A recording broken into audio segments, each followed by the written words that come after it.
Bonjour et bienvenue dans cette nouvelle vidéo du blog Digital Painting Tutorial. Alors devant le succès croissant de la série Cas pratique, j'ai décidé de vous faire un tuto ce coup-ci sur comment peindre un œil. Ce tuto se découpe en 3 épisodes. Dans le premier, je vais vous montrer comment faire un croquis pour placer les principaux traits de l'œil en 3 dimensions. Ensuite, dans le deuxième épisode, on va poser les premiers aplats de couleurs ainsi que les grandes zones d'ombre et de lumière. Et enfin, dans le dernier épisode, je vous montrerai comment rajouter des détails pour atteindre un réalisme presque parfait. Alors la vidéo n'est pas du tout accélérée, je voulais vraiment vous montrer toutes les étapes ici, tous les traits de brush, voir un petit peu sur quel layer je travaille, comment je merge les layers, etc. Donc ici, vous voyez vraiment tout ce que j'ai réalisé pour fabriquer ce croquis. Alors c'est parti, je commence avec la brush dure ronde de base. Vous voyez que là j'essaye de commencer avec la forme générale de l'ouverture de l'œil, donc entre la paupière supérieure et la paupière inférieure. Vous voyez que je suis obligé de m'y reprendre à plusieurs reprises pour obtenir la bonne courbe qui convient bien à un œil. Donc les yeux, tous les yeux sont différents, ça dépend de beaucoup de facteurs en fait. Premièrement, ça dépend des origines ethniques du sujet que vous souhaitez peindre, du sexe également, de l'âge, de l'expression du visage. Donc là, je vous donne vraiment les traits de base, on va dire, pour fabriquer vraiment un œil, on va dire standard, même si un œil standard n'existe pas forcément dans la nature.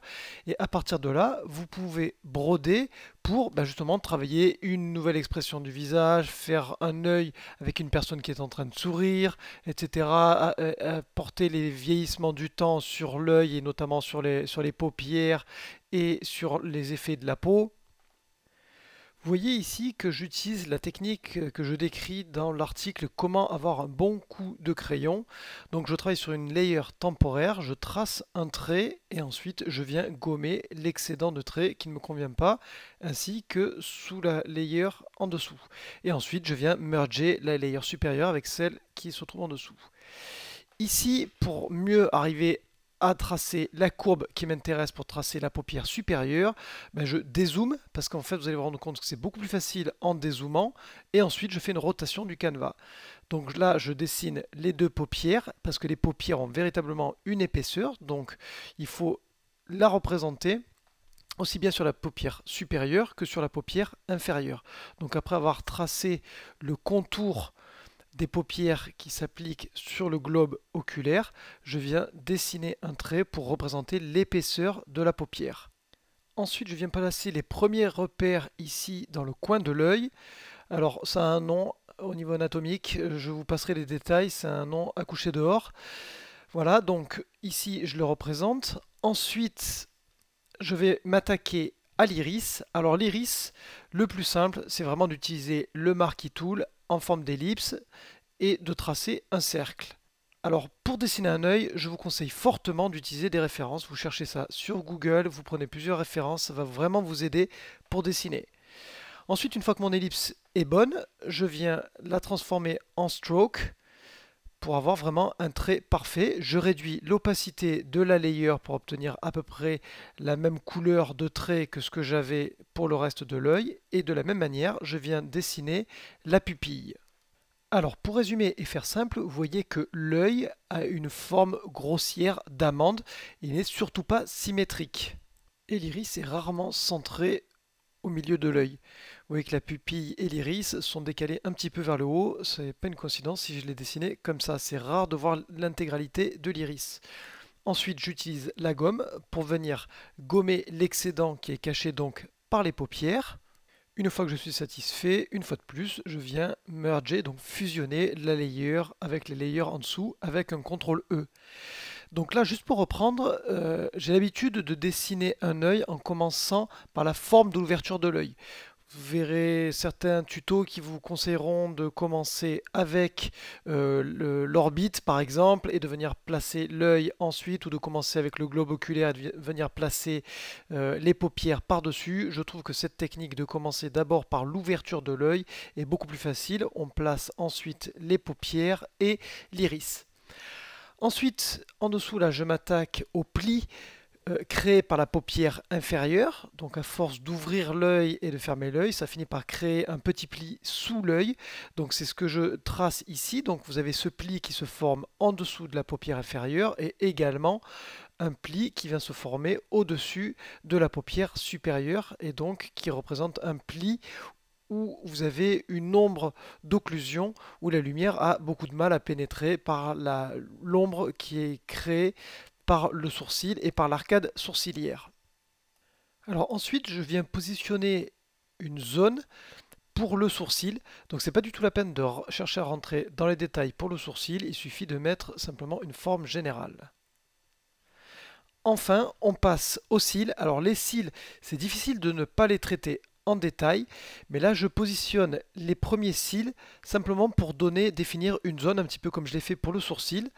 Alors attention avec les cils, ils sont plus prononcés chez les femmes, et ils ont tendance à être plus longs également, surtout lorsqu'il y a du maquillage, etc. Ça a tendance à agrandir l'effet des cils aussi bien en haut qu'en bas. Alors, il ne faut pas oublier que les cils doivent rester aléatoires. On voit trop souvent des yeux avec des cils qui sont dessinés comme des rayons de soleil tout autour de l'œil. Les cils, c'est pas forcément compliqué, il suffit simplement vraiment d'observer un œil et de voir comment il se positionne. Alors il faut bien comprendre que l'œil est une sphère, donc la paupière supérieure et la paupière inférieure vont venir épouser la forme de ce globe et donc ça va impacter la position des cils et notamment au niveau de la perspective. Et donc vous voyez par exemple que sur la partie gauche ils ont tendance à partir vers la gauche de l'œil, sur la droite ils partent vers la droite et dans la position centrale ils ont tendance à être face à l'observateur, donc à aller vers la verticale. Donc les cils partent bien de la paupière supérieure et du bout de la paupière inférieure, mais ils ont des directions qui sont assez aléatoires et donc avec pas mal d'imperfections. Donc il ne faut surtout pas chercher à dessiner des cils complètement homogènes avec des longueurs homogènes et des directions toutes identiques comme pour des rayons de soleil. Alors à ce niveau-là, je ne suis pas tout à fait satisfait du coin intérieur de l'œil, donc je vais faire une petite modification. Donc pour ça, je vais réduire l'opacité du croquis et je vais venir rajouter une layer temporaire par-dessus. Et par la même technique que d'habitude, je viens remodifier les traits de crayon à ce niveau-là. Je viens ensuite gommer les traits de croquis qui sont dessous.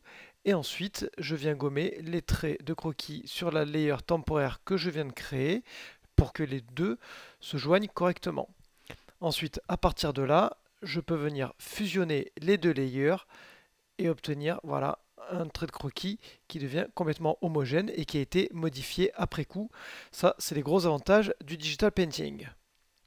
Je viens rajouter les petits détails ici du coin de l'œil qui me serviront par la suite pour venir rajouter la couleur. Comme d'habitude, je viens faire un flip horizontal pour m'assurer que les détails sont corrects, que la forme générale est correcte, pour m'assurer qu'il n'y ait pas d'incohérence et d'imperfection dans la forme de mon œil, dans mes volumes, dans mes zones définies. Parce que je vous le répète sans arrêt, le croquis est une étape fondamentale. Si vous avez des erreurs d'anatomie au départ, vous pouvez rajouter tous les détails que vous voulez, vous pouvez rajouter toute la couleur que vous voulez, vous n'arriverez pas à obtenir un dessin correct. Et pour finir, je trace les contours du visage pour le délimiter.